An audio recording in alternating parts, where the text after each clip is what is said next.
ইলিশ ধরা সম্পূর্ণ নিষিদ্ধ, প্রজনন মৌসুমে কঠোর অভিযান। 4 থেকে 25 অক্টোবর পর্যন্ত ইলিশ ধরা সম্পূর্ণ নিষিদ্ধ, প্রজনন মৌসুমে কঠোর অভিযান।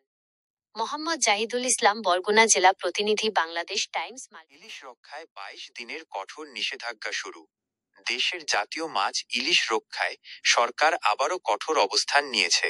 আগামী 4 অক্টোবর থেকে 25 অক্টোবর পর্যন্ত মোট 22 দিন নদীতে ইলিশ ধরা, বিক্রি, মজুদ ও পরিবহন সম্পূর্ণ নিষিদ্ধ ঘোষণা করা হয়েছে।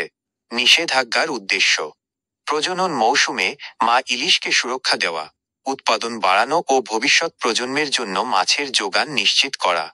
আইন লঙ্ঘনের শাস্তি: 1 থেকে 2 বছরের কারাদণ্ড, সর্বোচ্চ 5,000 আরও বেশি টাকা পর্যন্ত অর্থদণ্ড।